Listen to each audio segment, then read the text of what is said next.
I'm Peter Adamson, and you're listening to the History of Philosophy podcast, brought to you with the support of King's College London and the Leverhulme Trust, online at www.historyofphilosophy.net.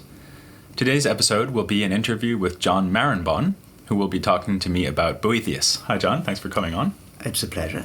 I've already covered Boethius in a previous episode, but maybe we could start by just having you say something about who Boethius was.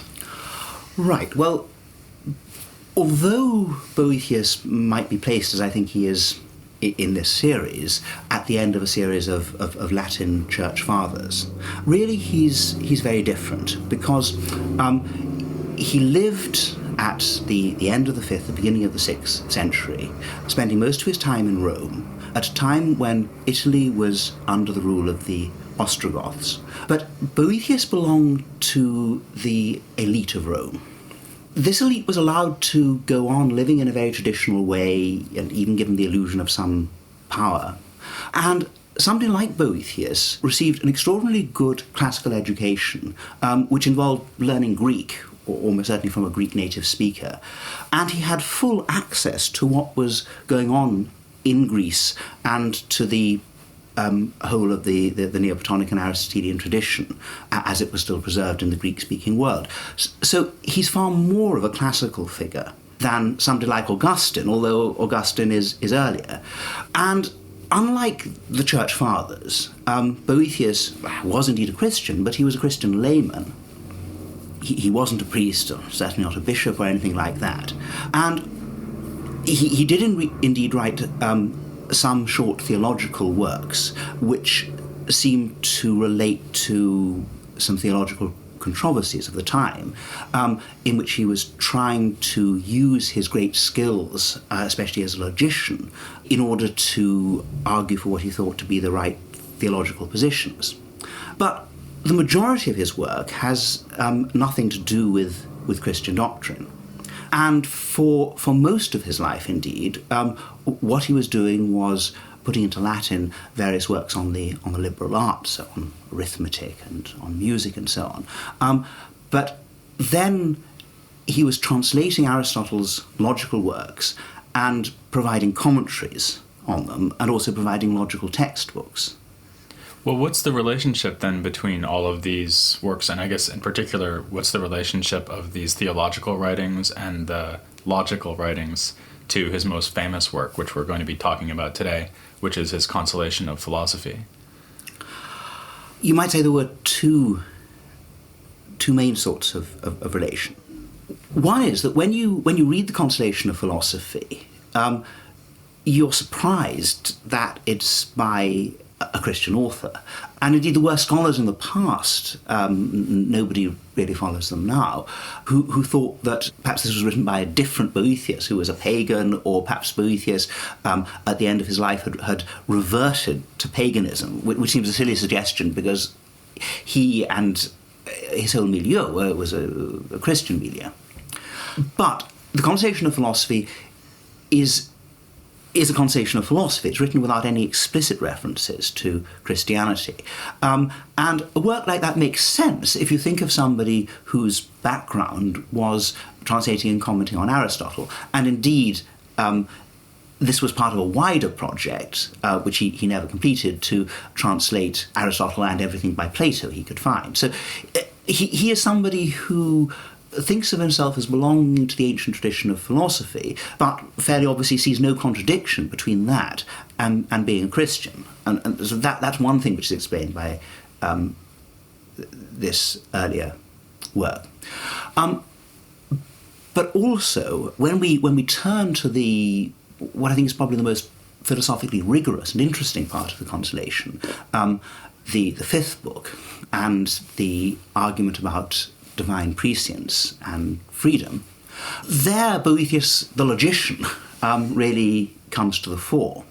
So he's obviously looking back, especially to ideas that he had when he was commenting on Aristotle's On Interpretation, though he's not just repeating them. But one couldn't imagine this argument without his basis as a logician.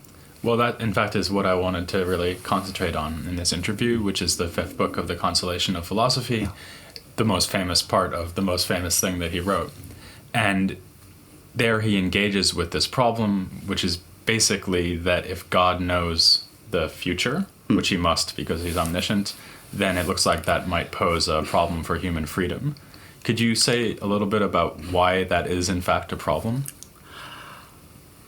All right, well, perhaps I should start from saying that it's intuitively, it's pretty obvious that there's a problem there. Just imagine if as soon as you went out every day, somebody popped a letter through your postbox, a sealed letter. And when you came back in the evening, you saw that this letter recounted exactly what you had gone on to do during the course of the day. And everything that you tried to do, unexpected things, but you always found the letter corresponded. And then supposing you were told, well, this is not just somebody who's wonderful at guessing. It actually must be the case, because this letter doesn't express a guess, a well-founded belief about what you're going to do, but it expresses knowledge. So it must be true by definition. And that seems to be what people are saying when they say God foreknows what will happen. So if you like, one can see intuitively that there's going to be a problem there. The question of how the problem is formulated, though, is much more difficult.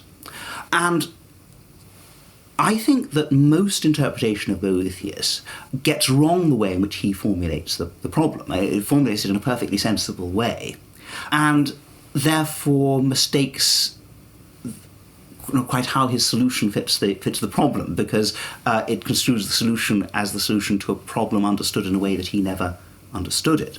So what's the wrong way of understanding the problem? I think the wrong way of understanding it, and if I can try to put this without getting too technical, because it's the sort of thing where it would be easiest to write things up on a blackboard with some logical notation. But the wrong way of construing it says that the problem for freedom is this, that if we say that God foreknows what I'm going to do, it's not just that God foreknows now what I'm going to do. God foreknew it yesterday. Indeed, God foreknew it from eternity. And so God's knowing that I'm going to do something is a fact about the past. So God already knows, God has come to know, that's a fact about the past, that I'm going to have a cup of coffee after my lunch today. But since we're dealing firstly with knowledge, so it's not God guessing, but it's God actually knowing. But secondly, because it's something in the past, it's necessary in the way that the past is necessary, you can't change it. It does seem that by sort of pretty accepted logical laws, you can infer that if God has come to know that I'm going to have a cup of coffee after lunch today, then it's necessary that I have that cup of coffee. Of course, you can say the same about anything that I do, so anything that I do or anybody does, because God foreknows all things in this way, is necessary. So there the emphasis is on, a vital stage in the argument is that God has come to know, it's a fact about the past. And Boethius, when he's giving the solution to the problem, I mean, one thing which everybody agrees is he spends a lot of time talking about time and eternity. And he says that in some sense at least, God does not relate to time in the way that other things do. This is often taken as being the assertion by Boethius that God is atemporal. So if you apply any sort of temporal qualification to God, such as God did this, God will do this, God does this, if you're talking about the present, or God knew, God knows, God will know, you're making an incorrect assertion because you're treating God as something temporal. And so then the solution to the supposed problem exactly then the solution is perfectly easy if you accept that. So it's the problem relies on asserting that God's having come to know that what I'll do is a fact about the past. It's not a fact about the past because no facts about God are facts about the past. End of the problem. However, I don't think that's at all how Boethius sees it. And in fact, when he sets up the problem, he doesn't make a big deal about the fact that God already knew things from the past. He doesn't even Absolutely. mention it. No, that's precisely right. Yes, I mean that's the striking thing about it. And firstly, there's that he doesn't mention that. Secondly, in order to put in a more precise way the argument that I've tried to give rather informally, you have to have an apparatus of propositional logic, which Boethius simply didn't have. And we if you look at his work on propositional logic, he wrote this textbook on hypothetical syllogisms, you see that he didn't understand propositional logic. So he couldn't have made that argument properly. And the other thing is that if that had been his argument, it would, it's very simple, it's very straightforward. And so, but in fact, you find a lot of sort of detailed argumentation between putting forward the problem and bringing up this idea of eternity. And that would just be pointless. Right. If that were the way to go about it. Okay, well, it seems then like these other interpreters looked at the solution and then thought, well, this must be the problem because at least this solution about eternity would be a solution to that problem. That's right. And also because the problem certainly was formulated in that way from the 13th century onwards. So they're reading back. So they're reading later. Back, yes. Okay, well, if that isn't the problem, then what is the problem? Right. I think Boethius sees the problem like this. We know that there is a God who knows everything, and knowing is grasping something for certain. But only what's fixed can be grasped for certain. So if the truth about the sort of action which my having a cup of coffee is that it's something which might go one way or the other, because I might choose to have the cup of coffee or not. So if this thing which is going to happen in the future is uncertain, unfixed in this way, it's just not something that any being could grasp for certain. And yet we know that the world is such that there is a God who does grasp these things for certain. And it's not just that God gets them right, it's that they're grasped for certain. And so they are being considered by God as things which are fixed, because otherwise he wouldn't be grasping them for certain. So when you say that God knows them for certain, I guess what you mean is something like when God reflects on his knowledge that you'll have a cup of coffee, one of the things that he knows about it is that it couldn't be false, that you're going to have a cup of coffee? Is that the idea? Well, yes, and I think that it couldn't be false because I know it, so how could it be false? Yeah, or in a way it's even simpler for Boethius, because if you look at his commentary on interpretation, he makes the claim there that if you ever assert the proposition, E will happen. Mm-hmm. The meaning of that is that it will happen in such a way that it couldn't not happen. If you want, so the correct way for us of talking about, for instance, a future sea battle, is not to say there will be a sea battle tomorrow. There won't be a sea battle tomorrow, but because that, if I say there will be a sea battle tomorrow and a sea battle takes place, I still would have been wrong, because my assertion there will be a sea battle, in his view, means a sea battle is going to take place in such a way that it couldn't not take place.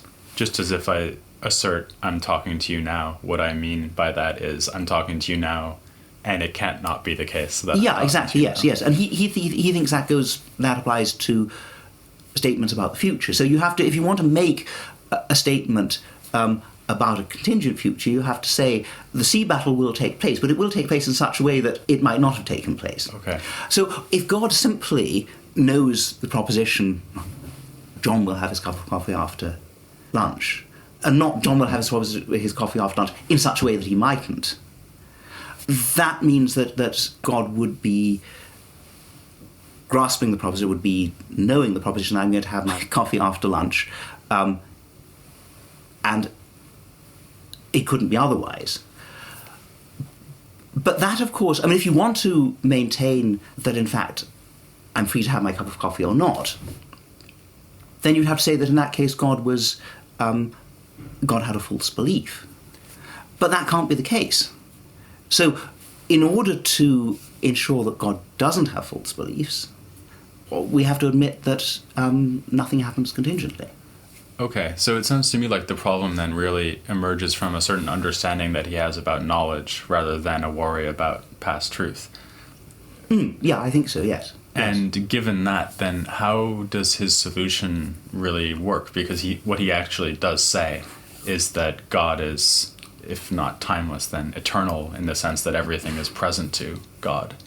How is that relevant for solving this problem put in terms of knowledge rather than past truth? Well, I think one needs to think of the intermediate steps. And the important intermediate step is the challenge which is made to the principle that if one has a belief about something which is not like the way the thing is, then that belief isn't knowledge, but false belief. Now, that principle, you might call it the likeness principle, so that a likeness between beliefs which are going to be true and the way things are. And that might seem to be pretty obvious. It might seem to be very odd to suggest that you could have a belief which was in some way unlike the way in which the things really are, which are about which the belief is, and yet that belief should be true and should be knowledge. Can you give me an example of the sort of thing you mean? So in what way is a belief supposed to be like the object of the belief? In this particular case, the position the problem hinges on saying that given that we are dealing with an event which is sort of unfixed, then the belief has to be sort of congruent with that in sort of seeing it as something unfixed. So in the human case, if I'm thinking, oh, John might have a cup of coffee after lunch, he usually does, I might even then believe that you will, but I'll believe it in a way that's uncertain. And the thought is that I have this uncertain belief which matches an uncertain event. Exactly. And if... And we take two cases of you having a belief about my having a cup of coffee after lunch. In both cases, you believe that I'm going to have a cup of coffee after lunch, and in fact I am. So in a certain sense, it's true. But in the first case, you believe it in the way that you've just described. In the second case, you believe it, but you believe I'm going to have a cup of coffee as a matter of necessity. Now, so long as we're not determinists, we might say, well, in the second belief, you've got things wrong. You have indeed predicted what I'm going to do, but your belief isn't congruent with the way in which things are. Right. Just as if I thought, well, 1 + 1 is probably 2. Exactly. Then I would make the same mistake in the other exactly, direction because I would yeah. be taking something to be uncertain when it is in fact certain. Yeah, exactly, yes. Yeah. And then I guess what Boethius would want to say is just that God is certain about things that are in themselves uncertain. Is that right? That's right, yes. But what Boethius wants to do is to say that actually that principle is wrong. So he puts forward what I like to call the modes of cognition principle, which is to say that one has to consider knowledge not from the things known, not from the point of view of things known, but from the point of view of the knower, and that knowers at different levels will know the same things, the same, we might say, sort of states of affairs in different ways, but they can all be said to have knowledge. This is sometimes said to be Iamblichus's principle because you find something a bit similar in Iamblichus, and certainly Boethius was influenced by it. But I think it's a bit different because in Boethius, as you don't find, I think, in Iamblichus or anybody else taking up this principle, the whole emphasis falls on the really difficult case of knowing for certain something which, by its very nature, is uncertain. And What then follows, the explanation about God and his relation to time, is an explanation about how that can be. What it is about the nature of God, which is quite different from the nature of humans, which permits him to know in this way. And that's how it fits together. Namely, the fact that everything is present to him, past, present, and future are all present to him in the way that they're not to us. That's absolutely right, yes. But the other thing that I'd want to stress, and this again is against various sort of other interpretations, is that the way that you've put it is all that Boethius is committed to. So quite a lot of people, I said before in the ordinary way of, this common way of explaining this, that people often talk about Boethius saying that God is atemporal. A way in which they often cash this out, which also seems to me a bit problematic, is to say that as a metaphysical fact about God, God's existence is simultaneous with past, present and future. Now, in parenthesis, I think if something is atemporal, you can't say its existence is simultaneous with, because simultaneity is a temporal motion. You say you say that its existence is such that you can't place it temporally at all. But a lot of people want to have this perhaps rather funny view that metaphysically it's the case that past, present and future are simultaneous with God's, as they say, sort of atemporal existence. And therefore, because of this metaphysical status, God grasps everything at once and grasps everything as being present, because it really is present. Whereas I think all that Boethius commits himself to, and what seems to be more likely his position, is that God, because of the way in which God exists, he is able to know what really is the future, but just as we know the present, just in the same way as we know the present, because it's, as it were, present to him. Right, and that's why he compares God's situation to the situation of a human who's watching something happening right now, exactly, like a chariot race. Yes, that's right, yes. Right, that's interesting. Yes. So speaking of the future, I guess one thing about Boethius is that he's often treated as if he were a medieval figure. I mean, you mentioned at the beginning that in some ways he's more classical than some of the earlier Latin church fathers. But to the extent that he's taught in universities nowadays, he's usually taught in courses on medieval philosophy.